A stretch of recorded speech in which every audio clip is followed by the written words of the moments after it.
की काही जरी झालं तर या राजांना तुम्ही उठवा, नाही तर मी माझ्या स्वसामर्थ्याने काहीही करीन परंतु या राजाला उठवीनच. मी परकाया प्रवेश करत आहे. परकाया प्रवेश म्हणजे ओम सतनमोजी आदेश गुरुजी को आदेश, बडे बाबा दादा गुरु चैतन्य सिद्ध सद्गुरु मत्स्येंद्रनाथ बाबा को आदेश, गुरु गोरखनाथ बाबा को आदेश, अलक्ष आदेश.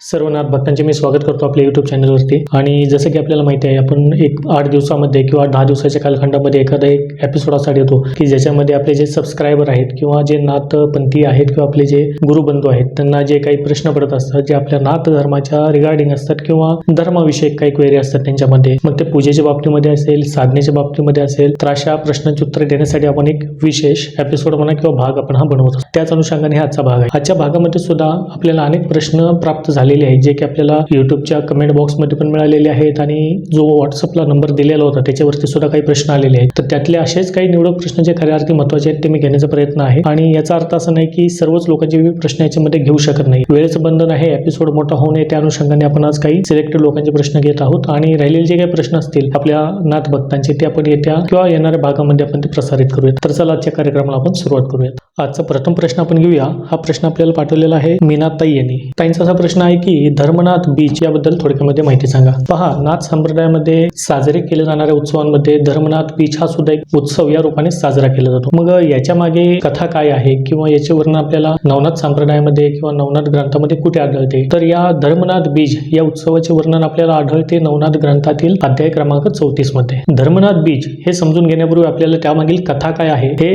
समजून घेणं महत्वाचं आहे. थोडक्यामध्ये ती कथा अशी येत आहे, दादा गुरु मत्स्येंद्रनाथ महाराज आणि गुरु गोरक्षनाथ महाराज हे ज्यावेळेस तीर्थाटनांचं भ्रमण करत होते त्यावेळेस ते प्रयाग क्षेत्री हे तिथे गेलेले आहेत. प्रयाग क्षेत्री गेल्याच्यानंतर दादागुरु मत्स्येंद्रनाथ आणि गोरक्षनाथ महाराज हे भ्रमण करत असताना त्यांनी पाहिलं तर त्या नगरीचा जो राजा होता तो त्रिविक्रम या नावाचा राजा होता आणि त्याची रेवती नामक राणी होती. त्रिविक्रम राजा हा त्यांनी पाहिला तर त्यावेळेस त्याचे अंत्यसंस्कार चालू होते आणि संपूर्ण त्या राज्यातली जी त्याची सेना आहे, त्या राज्यातले जे त्याचे प्रजा आहे ती संपूर्णपणे शोकामध्ये बुडालेली होती. ज्यावेळेस मत्स्येंद्रनाथ महाराज आणि गोरक्षनाथ महाराजांनी पाहिले आणि तिथल्या प्रजेला त्यांनी विचारले तर त्यावेळेस त्यांना कळाले की त्या प्रजेचा जो राजा होता, राजा त्रिविक्रम, हा राजा अत्यंत गुणी, थोडक्यामध्ये राम राज्य चालवणारा असा राजा त्या प्रजेमध्ये होता. मग ज्यावेळेस या सर्व गोष्टी मत्स्येंद्रनाथ महाराजांना, गोरक्षनाथ महाराजांना तिथल्या प्रजेकडनं, तिथल्या लोकांकडनं कळाल्या, त्यावेळेस गुरु गोरखनाथ महाराज हे मत्स्येंद्रनाथ महाराजांना म्हणत आहेत, असा गुणभरीत असलेला राजा म्हणजे जो खूपच लवकर यमपुरी गेला तर आपण काय करावे असे गोरक्षनाथ महाराज म्हणत आहेत. बरं का, समजून घ्या. तर गोरखनाथ महाराज हे मत्स्येंद्रनाथ महाराजांना म्हणजे त्यांच्या गुरूंना म्हणत आहेत की तुम्ही काही करा परंतु या राजाला तुम्ही आता उठवा, कारण या राजाची खरी अर्थी गरज आता या प्रजेला आहे. कारण इतर परकीय आक्रमण असेल किंवा प्रजेचं पालन पोषण असेल या सर्व जबाबदारी हे गोरखनाथांनी कुठेतरी ओळखलेली होत्या. त्यामुळे सद्गुरू गोरखनाथ महाराज हे मत्स्येंद्रनाथ महाराजांना म्हणत आहेत की आपण सर्व सामर्थ्य ठेवत आहोत तर आपण आपल्या स्वसामर्थ्याने या राजाला आता त्रिविक्रमाला उठवायचे आहे. मग आता मत्स्येंद्रनाथ महाराजांना धर्म प्रश्न पडलेला आहे की आपण जर यमानी केलेल्या कृत्यामध्ये जर आपण काही गोष्टी केल्या किंवा जर आपण नियतीच्या विरोधामध्ये जाऊन जर कुठे हस्तक्षेप केला तर हा निसर्गाच्या विरोधामध्ये आहे. तर थोडक्यामध्ये जर ज्ञान किंवा तत्वज्ञान आपण म्हणूया हे मत्स्येंद्रनाथ महाराजांनी हे गोरक्षनाथ महाराजांना सांगायचा प्रयत्न केला. परंतु गोरखनाथ महाराजांनी हे हट्टी स्वभाव, थोडक्यामध्ये आपण म्हणूया हट्टी स्वभाव असल्यामुळे गोरक्षनाथ महाराजांनी तिथेही अध्यायामध्ये वर्णन आहे की मत्स्येंद्रनाथ महाराजांना म्हणजे त्यांच्या आईंना, गुरु म्हणजे एक प्रकारची आपली आईच आहे, तर आईला मत्स्येंद्रनाथ महाराजांना गोरक्षनाथ महाराज हे कसे तिथे बोलत आहे की काही जरी झालं तर या राजांना तुम्ही उठवा, नाही तर मी माझ्या स्वसामर्थ्याने काहीही करीन परंतु या राजाला उठवीनच. मग थोडक्यामध्ये एका जिद्दीला आता गोरखनाथ महाराज भेटलेले आहेत आणि त्यांनी हे काही करून ह्या राजाला उठवायचं आहे मत्स्येंद्रनाथ महाराजांना असं बोलतायत. मग मत्स्येंद्रनाथ महाराजांना सुद्धा भ्रांती पडलेली आहे. म्हणजे त्यांनी सुद्धा एक विचार केला की आपण कुठेतरी विचार करू किंवा इतर लोक विचार करतील परंतु गोरखनाथ हा विचार करणार नाही, कारण हा एका वड्यासाठी स्वतःचा डोळा काढून देऊ शकतो, ही जमीन पालथी पाडू शकतो, तर हा काही करू शकेल. हा जो बोलेल त्या बोलाला, त्याच्या वचनाला सिद्ध करेल असा हा शिष्य आहे. त्यामुळे थोडेसे मत्स्येंद्रनाथ महाराज सुद्धा डचकतात आणि मत्स्येंद्रनाथ महाराज हे त्यावेळेस मग गोरक्षनाथ महाराजांना सांगतात की ठीक आहे, मी परकाया प्रवेश करत आहे. परकाया प्रवेश म्हणजे मत्स्येंद्रनाथ महाराज त्यांचे स्वतःचं योगी शरीर सोडून त्या राजाच्या शरीरामध्ये प्रवेश करणार आहेत आत्मरूपी, याला परकाया प्रवेश म्हणतात. आणि त्या राजाला ते उठवतील असेच कोण सांगितले? मत्स्येंद्रनाथ महाराज हे गोरक्षनाथ महाराजांना सांगत आहे. तर तू जे त्यांचा देह आहे योगी रूपी हे त्याचा तू सांभाळ कर किंवा त्याला शिवालयी तिथे ठेवला गेले असे वर्णन या कथेमध्ये आलेलं आहे. आणि त्यानंतर मत्स्येंद्रनाथ महाराजांनी परकाया प्रवेश करून राजा त्रिविक्रमाच्या शरीरामध्ये प्रवेश केला. त्रिविक्रम राजाच्या शरीरामध्ये प्रवेश करून राणी रेवती बरोबर 12 वर्ष त्या राज्याचे, थोडक्यामध्ये ते 12 वर्ष राज्य हे चालवलं. या 12 वर्षाच्या कालखंडामध्ये राजा त्रिविक्रमाला म्हणजे मत्स्येंद्रनाथ महाराजांना त्यांना अंशरूपी एका पुत्राची प्राप्ती सुद्धा त्यांनी करून दिली राणी रेवतीला. मग त्या पुत्राचे नाव त्यावेळेस धर्मनाथ हे ठेवले गेले. मग 12 वर्ष संपूर्ण राज्य केल्याच्या नंतर परत मत्स्येंद्रनाथ महाराज हे त्यांच्या योगी शरीरामध्ये प्रवेश करतात. बरं, पुढे जाण्यापूर्वी धर्मनाथ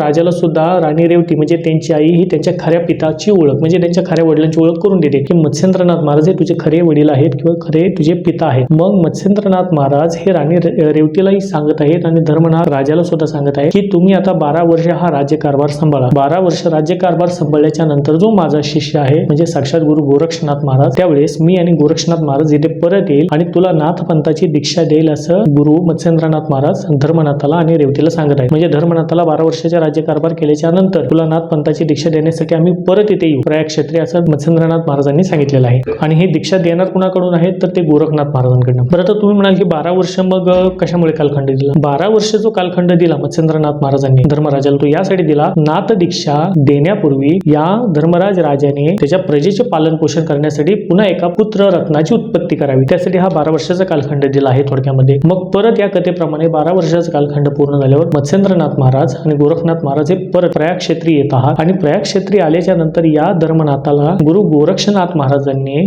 नाथ पंथाची दीक्षा दिली. मग ही दीक्षा ज्या दिवशी दिली गेली ही दीक्षा दिली आहे माघ महिन्यामध्ये द्वितीया तिथीला शुद्ध माघी द्वितीया या तिथीला ही दीक्षा दिली आहे. त्याच तिथीला धर्मनाथ बीज असं म्हटलं गेलेलं आहे. या धर्मनाथ तिथीचे वर्णन आपल्याला अध्याय क्रमांक 34 मध्ये पहा ओवी क्रमांक 95 मध्ये मिळेल. यामध्ये असं वर्णन आहे माघ मासी पुण्यतिथी द्वितीयेसी धर्मराजाची बीज म्हणती ते दिवशी गोरक्ष जाती अनुग्रह देत आहे. म्हणजेच गोरक्षनाथ महाराजांनी धर्मनाथाला ज्या दिवशी अनुग्रह दिला नाथ पंथामध्ये समाविष्ट केले स्वतःच शिष्य हे गुरु गोरक्षनाथ महाराजांनी धर्मनाथाला धारण केले तर या दिलेल्या दीक्षेच्या कार्यक्रमाला किंवा त्या दिवसाला हे धर्मनाथाचे बीज म्हणतात. आणि जो हा धर्मनाथ बीज सोहळा हा त्यावेळी झालेला होता तो अत्यंत अनुपम भव्य दिव्य असा सोहळा तिथे झालेला आहे. याचं सुद्धा वर्णन आपल्या ग्रंथामध्ये आहे. त्यामुळे हा सोहळा पाहून गुरु गोरक्षनाथ महाराज हे अत्यानंदित झालेले आहेत असं सुद्धा वर्णन याच्यामध्ये आहे. आणि गोरखनाथ महाराजांनी या संपूर्ण सोहळ्यालाच म्हणजे या तिथीला या बीजला एक पद्धतीचं स्वतःचं वरदानच देऊ केलेलं आहे. गोरखनाथ महाराज म्हणत आहेत की या धर्मनाथ तिथीला किंवा धर्मनाथ बीजाला जो कोणी मनुष्य नाथांची सेवा करेल गुरु गोरक्षनाथ महाराजांची सेवा करेल नाथ पंथाची सेवा करेल अन्नदान करेल किंवा पुण्यफल प्राप्तीसाठी कोणतंही अनुष्ठान करेल किंवा साधना करेल किंवा ग्रंथाचं पठण करेल नवनाथ भक्तिसारचं पठण करेल त्या पुरुष हा प्रत्यक्ष त्याची ताकद मज समान जानकी असं गोरक्षनाथ महाराज म्हणत आहेत. म्हणजे त्या पुरुषावरती त्या साधकावरती माझी म्हणजे गुरु गोरक्षनाथ महाराजांची ही विशेष कृपा असेल. पहा याचे वर्णन सुद्धा ओवी क्रमांक 105 मध्ये आलेले आहे. पूर्वी किमियागार ग्रंथात स्वयं बोलेला गोरखनाथ की बीजीची जो आचार्य निवृत्त शक्ती समान आपल्या तयाच्या ग्रही दोष दरिद्र रोग भोगादी विघ्नेंद्र स्वप्ना माझी संसार अभद्र पाहणार नाही निज दृष्टी. त्यामुळे निश्चितपणे आपल्या नाथ पंथामध्ये खास करून सांसारिक जीवन आपण जगत असताना आपण गृहस्थाश्रमी आहोत म्हणजे संसार करणाऱ्या सर्व लोकांसाठी वर्षातून येणारे हे धर्मनाथ बीज जे असतात जे माघ महिन्यामध्ये येतात द्वितीयेला हे आपल्यासाठी अनन्य साधारण असे महत्व ठेवतात. अशा या तिथीला अवश्यपणे आपण नाथपंथीय जर असो नाथांची भक्ती आपण करत असेल तर आपण घरामध्ये एखादं अनुष्ठान करणे किंवा नवनाथ ग्रंथाचं पारायण करणे किंवा नवनाथांची सेवा करणे हे जरी नाही जमलं तर आपल्याला गोरक्षनाथ महाराजांचं असेल मत्स्येंद्रनाथ महाराजांचं असेल नवनाथांच्या मंत्राचा असेल त्याचा पाठ किंवा त्याचा संकल्प करून पाठ करणे एखाद्या अध्यायाचं वाचन करणे हे नक्की करा. निश्चितपणे इतर दिवसांपेक्षा या दिवशी केले गेलेल्या सेवेलाही विशेष महत्व प्राप्त आहे. बरं, आता धर्मनाथ जो साक्षात गुरु गोरक्षनाथ महाराजांचा सिद्ध आहेत किंवा सिद्ध शिष्य आहे हे सिद्ध 84 शिष्यांमध्ये सुद्धा वर्णन येते धर्मनाथ महाराजांचे. थोडक्यामध्ये गुरु गोरक्षनाथ महाराजांचे धर्मनाथ महाराज हे सिद्ध असलेले शिष्य आहेत कारण ते साक्षात माया स्वरूपी मत्स्येंद्रनाथ महाराजांच्या अंशरूपी पुत्रच आहेत. त्यामुळे धर्मनाथ महाराज किंवा गोरक्षनाथ महाराज आणि धर्मनाथ महाराज गुरु शिष्य जे नाते आहे ते सुद्धा खूप जवळकीचे आहे बरं का. याचं सुद्धा वर्णन आपल्याला अध्याय क्रमांक 40 मध्ये येते. अध्याय क्रमांक 40 मध्ये ओवी क्रमांक जर तुम्ही 37 नंबर पाहिली तर याच्यामध्ये पहा सांगत आहेत तो गोरक्ष धर्मनाथ चौरंगी कानिफा गोपीचंद राजसूत जालंधर अडबंगीनाथ तीर्थस्नानी ऐक्यमेळा झाल्याचे. 40व्या अध्यायामध्ये सर्व नाथांना एकत्र करण्यासाठी स्वर्गामध्ये घेऊन जाताना यज्ञासाठी उपरी चार वसू कुठे गेलेले आहेत पृथ्वीवरती आल्यानंतर तर हे मत्स्येंद्रनाथ महाराजांची भेटी घेण्यासाठी येताना सुद्धा इथे वर्णन आलेलं आहे की कोण कोण होते त्यावेळेस. तर ते भेटलेत कोण गोरक्ष आणि धर्मनाथ म्हणजे धर्मनाथ महाराजांचं नाव इथे सुद्धा 40व्या अध्यायामध्ये आपल्याला सापडते. तेव्हा सांगण्यात तात्पर्य हे सिद्ध आहे धर्मनाथ महाराज सुद्धा हे साक्षात गुरु गोरखनाथ महाराजांचे शिष्य आहेत. त्यामुळे हा जो पवित्र सण आपण ज्याला म्हणूया धर्मनाथ बीज हा अवश्य नाथपंथीयांनी साजरा केलाच पाहिजे. यानंतर आपल्याला दुसरा प्रश्न विचारलेला आहे अमोल पवार यांनी. अमोल म्हणत आहेत बर्बरी भाषाविषयी कृपया माहिती द्यावी. याबद्दल माहिती सांगताना मी सांगेल की मुळामध्ये ही भाषा आहे आणि जसं की मी यापूर्वी म्हटलेलं आहे की नाथपंथामध्ये एक नव्हे अनेक भाषा ह्या नाथपंथामध्ये उगम पावतात आणि बोललेही जातात. तुम्ही साऊथ इंडियामध्ये गेला तिथली भाषा वेगळी आहे नॉर्थ मध्ये वेगळी आहे नेपाळ प्रांतामध्ये जरी बघितलं तर तिथली भाषा ही वेगळी आहे. मग थोडक्यामध्ये सांगण्याचा काय प्रयत्न आहे की नाथपंथ संपूर्ण भारतवर्षामध्ये भाषामध्ये पूजला जातो. त्या अनुषंगाने नाथपंथाच्या प्रत्येक भारतवर्षाच्या प्रत्येक क्षेत्रामध्ये भाषा या बोलल्या जातात, त्याही वेगवेगळ्या असतात. बरं, आता इथे उल्लेख येत आहे की बर्बरी भाषेचं प्रमाण जर सांगायचा प्रयत्न केला तर नवनाथ भक्तिसारमध्ये अध्याय क्रमांक 32 मध्ये ओवी क्रमांक 111 मध्ये याचं वर्णन आपल्याला पाहायला मिळते. ओवी क्रमांक 111 इथे असे सांगत आहे, मग तो प्राज्ञिक गोरखनाथ बरोबर भाषा सांगत सवे घेऊन खूण दावित गृहाग्रह रायते. पहा, याच्या मागे स्टोरी काय आहे किंवा कथा काय आहे ते आपण आता थोडक्यामध्ये पाहूया. ज्यावेळेस त्रिविक्रम राजाचं जे आता आपण पाहिलेलं आहे, त्रिविक्रम राजाचा देह सोडल्याच्या नंतर किंवा सोडण्यापूर्वी ज्यावेळेस मत्स्येंद्रनाथ महाराज हे गोरक्षनाथ महाराजांना भेटायला आलेले आहेत, त्यांचं योगरूपी शरीर जे आहे ते कुठे ठेवलेले आहे ते पाहण्यासाठी. बरं, ते आलेले होते कोणासाठी? कोणाबरोबर? त्या माता रेवती बरोबर किंवा त्या राणी रेवती बरोबर. मग राणी रेवतीला एक राजा जसा एखाद्या प्रजेशी बोलतो त्या अनुषंगाने दोघांचा वार्तालाप चालू आहे. कुणाचा? त्रिविक्रम राजाचा, म्हणजे ज्याच्या अंगी मत्स्येंद्रनाथ महाराज हे होते, आणि गोरक्षनाथ महाराजांचा. मग हे वार्तालाप चालू असताना ज्यावेळेस मत्स्येंद्रनाथ महाराजांनी आणि गोरक्षनाथ महाराजांनी एकांतात गेलेले आहे, ते पाहताना इतर लोकांना जे दोघांमधला संवाद आहे हा कळू नये, म्हणजे कुणाचा? गोरक्षनाथ महाराज आणि मत्स्येंद्रनाथ महाराज या दोघांमधला जो संवाद आहे किंवा जी भाषा ही इतर लोकांना कळू नये, त्यासाठी किंवा त्यावेळी ह्या भाषेतला बोलले गेला आहे असं वर्णन इथे आपल्याला मिळते. गोरखनाथ महाराज आणि मत्स्येंद्रनाथ महाराज ही भाषा बोलतात. कुठली भाषा? बर्बरी भाषा सांगत असे किंवा बर्बरी भाषा बोलत असे. कोण बोलतात पहा बरं का, हे दोघं बोलतात. कोण? मत्स्येंद्रनाथ महाराज आणि गोरक्षनाथ महाराज. या भाषांचं जे गुढ आहे, बर्बरी भाषेचं गुढ, हे फक्त त्या दोघांनाच माहिती आहे. इतर लोकांनी जरी ती भाषा ऐकली त्यांना कळणार आहे का? नाही कळणार, कारण इतर लोकांना कळू नये म्हणून ही भाषा बोलतायत ना. बरं, आता मत्स्येंद्रनाथ महाराजांनी शिकवलेली ही भाषा आहे, समजून घ्या. आता तुम्ही म्हणाल की मग हे कसे? गोरक्षनाथ महाराजांकडे जे ज्ञान आहे, गोरक्षनाथ महाराजांकडे जे तत्वज्ञान आहे, सर्व विद्या आहेत, त्या पारंगत कुणी केले आहेत? तर ते पारंगत केलेले आहे मत्स्येंद्रनाथ महाराजांनी. आणि मत्स्येंद्रनाथ महाराजच बर्बरी भाषेचे जनक आहेत किंवा उदय. याचं सुद्धा वर्णन आपल्याला अध्याय क्रमांक 10 मध्ये मिळते. ते कसे ते पण आपण पाहूयात. अध्याय क्रमांक 10 जर आपण पाहिला तर अध्याय क्रमांक 10 मध्ये 9व्या अध्यायामध्ये गुरु गोरक्षनाथ महाराजांचा हा जन्म झालेला आहे. 9व्या अध्यायामध्ये सर्व सिद्धी शिकवण्यासाठी मत्स्येंद्रनाथ महाराजांनी गुरु गोरक्षनाथांना सुरुवात केलेली आहे किंवा शिकवलेली आहे. परंतु सिद्धी कोणते शिकवले गेले आहे किंवा कोणकोणतं ज्ञान म्हणा किंवा नॉलेज म्हणा किंवा सर्व शास्त्रांमध्ये पारंगत गुरु गोरखनाथांना मत्स्येंद्रनाथांनी कसं केले हे 10व्या अध्यायामध्येच वर्णन आहे. याच्यामध्ये बर्बरी भाषा जे आता सांगत आहोत त्याला आपण थोडक्यामध्ये कंटिन्यू करूयात. 10व्या अध्यायामध्ये ओवी क्रमांक 13 नंबर पहा. यात आहे की कवित्व रसाळ नवरस गणादी निरोपी दीर्घरस्व व्यक्त अर्थ लिंग प्रकरणास व्यक्ताव्यक्त सांगितले. म्हणजे थोडक्यामध्ये या अध्यायाच्या सुरुवातीला सांगितलेलं आहे की मत्स्येंद्रनाथ महाराजांनी जितकं त्यांचं नॉलेज आहे, जेवढं महाराजांचं ज्ञान आहे, ते संपूर्ण रूपी ज्ञान हे त्यांच्या शिष्याला, म्हणजे सर्वात लाडका शिष्य शंभूजेती गुरु गोरखनाथ महाराजांना दिलेला आहे. याच्यामध्ये जो शब्द सर्वात प्रथम येत आहे कवित्व. कवित्व या शब्दाला खूप अनन्यसाधारण महत्व आहे. याच्याही डीपली जर आपण जाऊन पाहण्याचा किंवा समजून घेण्याचा प्रयत्न केला, शेवटी शाबरी विद्या सुद्धा हे कवित्व आहे. मग हे कवित्व सांगितलं, त्या कवित्वामध्ये जी भाषा आहे त्यातलीच एक भाषा ही बर्बरी सुद्धा आहे, ज्याच्यामध्ये मग रस्व असेल, दीर्घ असेल, स्वर असेल, लांछन असेल, सर्व गोष्टी याच्यामध्ये इन्क्लूड येतात. हे पुढच्या लेवलच्या गोष्टी आहेत जे काही सांगत आहे, परंतु समजून घेण्यात थोडक्यात प्रयत्न करा. म्हणजे ही भाषा मत्स्येंद्रनाथ महाराजांनी उगम केलेली आहे, ही शिकवलेली आहे गुरु गोरक्षनाथ महाराजांना. आणि याचाच उल्लेख आपल्याला त्रिविक्रम राजाच्या अध्यायामध्ये सापडतो, जेव्हा इतर लोकांना कळू नये ही भाषा काय आहे किंवा ह्या भाषेबद्दल हा भेद, हा इतर लोकांना जे काही गुप्त वार्ता आहे ते कळू नये, यासाठी गुरु गोरखनाथ महाराज मत्स्येंद्रनाथ महाराजांना ही भाषा बोलतायत असा उल्लेख आपल्याला सापडतो. याही पुढे जाऊन मित्र सांगेल की जे काही शाबरी मंत्र आहेत ते गुप्त स्वरूपामध्ये आहे असं म्हटलं जाते, किंवा जे आता मंत्र आपण समाजामध्ये किंवा इतर पुस्तकांमध्ये, इतर युट्यूबवरती पाहतो, एक एक मंत्र आपल्याला दाखवले जातात, ते सुद्धा मंत्र शाबरी नाही आहेत, ते बर्बरी आहेत. बर्बरी याचा अर्थ काय आहे आधी समजून घ्या. बर्बरी याचा अर्थ आहे लुप्त किंवा गुप्त किंवा रहस्य, याला आपण म्हणतो बर्बरी. आणि हे जे मंत्र जे दिसतात आता सध्या, हे सुद्धा थोडक्यामध्ये जे गुप्त किंवा लुप्त केलेले आहेत, जे रहस्यमय आहेत, ते बर्बरी आहेत. हे बर्बरी मंत्र जर जाणून घ्यायचे असतील, ज्याच्यामध्ये आतमध्ये शाबरी मंत्र लपलेले असतात, तर ह्या बर्बरी मंत्रांना आधी खोलावं लागते. ते खोलण्यासाठी एक सच्चा गुरु लागतो, जोच त्या शिष्याला शिकवतो. आणि बर्बरी मंत्राच्याच पुढे जाऊन खऱ्या अर्थी जो सात्विक मंत्र मिळतो तो असतो शाबरी. असो,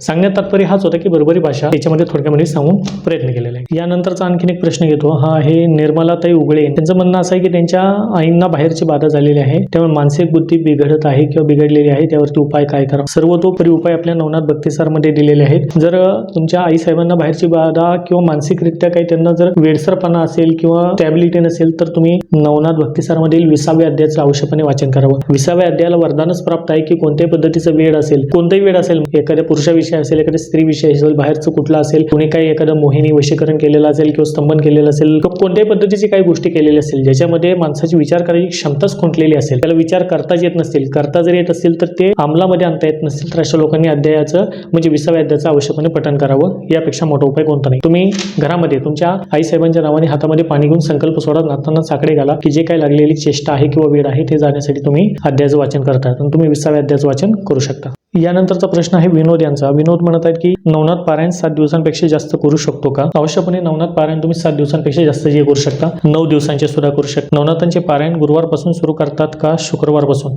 आता हा जो प्रश्न आहे की नवनाथांचे पारायण जे आहे गुरुवारपासून सुरुवात करतात का किंवा शुक्रवारपासून सुरुवात करतात का, तर याचं उत्तर मी साध्या आणि सोप्या शब्दात सांगायचा प्रयत्न करेल की उत्तम स्थिती, उत्तम तिथी म्हणजे ज्यावेळेस तुम्हाला योग्य वाटेल, जेव्हा तुम्ही योग्य असाल करण्यासाठी, घरामध्ये पावित्र्य असेल, कोणत्याही शुभ दिनी नवनाथांचं पारायण करू शकता घरामध्ये. त्याला असं फक्त गुरुवारीच केलं पाहिजे, शुक्रवारी केलं पाहिजे असं कोणताही नियम आहे ते लागू होत नाही. दुसरा नियम याच्यामध्ये असा पण येतो किंवा पोथीमध्ये सुद्धा काही ठिकाणी वर्णन आहे की नवनाथ पारायण चालू असताना आपल्याला संध्याकाळी घरात यावे किंवा गावाच्या वेशी बाहेर जाणे असं सुद्धा त्याच्यामध्ये पारायणाच्या काळामध्ये नियम असतो. बरं, हा नियम का होता? कारण ज्यावेळेस हे ग्रंथ लिहिले गेलेला आहे त्यामुळे समजून घ्या, हा जुन्या काळी लिहिलेला ग्रंथ आहे. दळणवळणाची कोणतीही साधने हे अवेलेबल नव्हती. कारण एखाद्या व्यक्तीला एखाद्या गावावरून एखाद्या गावाला जरी जायचं म्हटलं तरी 1 दिवस 2 दिवस 3 दिवस असा वेळ जात असे. त्यावेळेस जी परंपरा असायची त्यावेळेस बैलगाडी किंवा छकडा असायचा जो दळणवळणाचं थोडक्यामध्ये द्योतक होता. त्यामुळे संध्याकाळच्या आतमध्ये वेशीच्या बाहेर जाऊ नये याच्या मागे रिझन हेच असायचं की एखादा व्यक्ती वेशीच्या बाहेर गेला तर तो परत त्या गावी येण्यासाठी किंवा त्याच्या घरी येण्यासाठी वेळ जाणार आहे. मग हा वेळ जाऊ नये, हा खंड पडू नये म्हणून हा नियम त्यावेळेस त्या आपल्या ग्रंथकर्त्यांनी दिलेला आहे. परंतु आता दळणवळणाचे आपल्याकडे पुरेसे असे उपलब्ध आहेत, गाड्या आहेत. तुम्ही बाहेर जरी गेला किंवा इव्हन 100 किलोमीटर वरती जरी गेला तर तुम्ही सकाळी जाऊन संध्याकाळी परत येऊ शकता. त्यामुळे हा सुद्धा नियम इथे लागू होत नाही की तुम्ही गावाच्या वेशी बाहेर जाऊ नये. अवश्य जाऊ शकता परंतु पारायण काळामध्ये खंड पाडू नये. नंतर ते म्हणतात की रोज नवनाथांचा ठराविक अध्याय वाचायला जमणार नसेल तर नवनाथांच्या कोणत्या मंत्राचा जप करू शकतो? नवनाथ महाराजांचा ठराविक मंत्र किंवा ठराविक अध्याय तुम्हाला वाचायला जमत नसेल तर जे तुम्ही अध्याय वाचत असाल त्या अध्यायातल्या कोणत्याही एका ओवीला वाचलं तरी चालेल. एक ओवी जरी नाही जमली तर तुम्ही नाथांचा कोणताही जप करा. सर्वात पॉवरफुल मंत्र जर म्हटलं मी यापूर्वी सांगितलं ओम शिव गोरक्षयोगी हा तुम्ही मंत्र जप करू शकता. नंतरचा आपण प्रश्न घेऊया प्रतीक यांचा. प्रतीक म्हणत आहेत की गुरु गोरखनाथांच्या धुनातील विभूती आपण गळ्यात ताईत मध्ये भरून धारण करू शकतो का? ह्यावर मार्गदर्शन करा प्लीज. म्हणजे प्रत्येक यांचा प्रश्न आहे की गुरु गोरक्षनाथ महाराजांचं जे ते धुना असेल त्या धुनातील जी सिद्ध विभूती असते किंवा भस्म असतो तो जर आपण एका ताईतमध्ये घालून आपल्या गळ्यामध्ये धारण केला तर चालतो का? निश्चितपणे चालतो, काही अडचण नाही. नियम एवढंच आहेत की ज्यावेळेस समजा तुम्ही मांसाहार करणार असाल, मांसाहार करताना हा ताईत गळ्यामध्ये ठेवू नका. सेकंड डेला घातला तरी चालेल. शेवटी काय आहे, आपण संसारिक जीवन जगत आहोत, प्रापंचिक जीवन जगत असताना सुद्धा प्रपंचात राहून हा परमार्थ आपल्याला साध्य करायचा आहे. त्यामुळे जेवढे जास्तीत जास्त नियम आपल्याला पाळणे होतील तेवढे तुम्ही पाळू शकता. निश्चितपणे तुम्ही विभूती आहे किंवा भस्म जो आहे हा गळ्यामध्ये नाथांच्या ताई सिद्ध धुनातील लावून घालू शकता. आता आजच्या सेशन मध्ये एक शेवटचा प्रश्न घेऊया. हा प्रश्न आहे प्रफुल्ल यांचा. हे म्हणत आहेत की माझा प्रश्न असा आहे की कोकण प्रांतात असणारा नाथपंथ हा मांसाहारी आहे तो कसा? मांसाहारी मनुष्य नाथपंथी असतो का? कोणत्या प्रकारात मोडतो? नवनाथ भक्ती आणि सेवा स्वीकारतात का? अनेक मांसाहार करणारे नाथपंथी सिद्ध आहेत ते कसे? पूर्ण माहिती मिळावी ही अपेक्षा.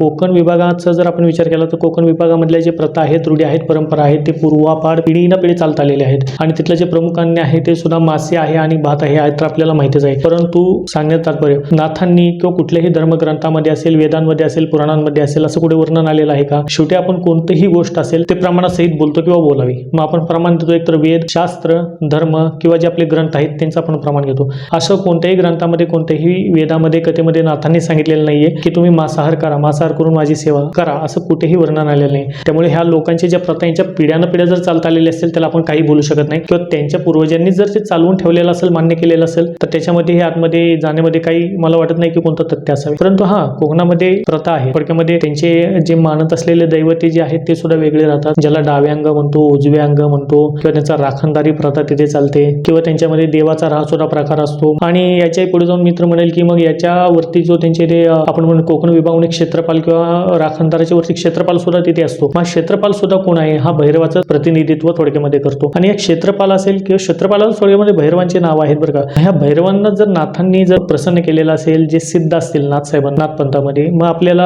हा विचार स्वतः करणं हा उत्तम. त्यामुळे काय आपल्या शेवटी नाथांची भक्ती करायची आहे. असो ज्याचा देव हा ज्याच्या भावनेप्रमाणेच आपल्याला भेटणार आहे. आता आणखीनही काही प्रश्न होते ज्याच्यामध्ये रवींद्र यांचा प्रश्न होता सिद्धांत पद्धती असेल किंवा नाथांचं वार वेगवेगळ्या भाषा बोलण्याबद्दल किंवा प्रेड 1327 यांचा प्रश्न होता की गैनीनाथ महाराजांबद्दल माहिती द्या. तर हे जे प्रश्न आहेत त्याचे उत्तर खूप मोठे आहेत. ते प्रमाणासहित मी तुम्हाला नेक्स्ट वीक मध्ये जो आपला प्रश्न उत्तरांचा भाग असेल त्यावेळेस या 2 ते 3 प्रश्नांपासून आपण सुरुवात करूया आणि इतर लोकांचे जे प्रश्न आता त्या काळामध्ये आपल्याला उपलब्ध होतील, प्राप्त होतील ते सुद्धा आपण येत्या भागामध्ये घेऊयात. चला, अशा याचा कार्यक्रम तुम्हाला आवडला असेल, तुमच्या ज्ञानामध्ये थोडी कोईना परंतु भर निश्चितपणे पडलेली असेल. चलो, तोपर्यंत मी सर्वांची रजा घेतो. सत नमो जय आदेश, गुरुजी गो आदेश, लक्ष आदेश.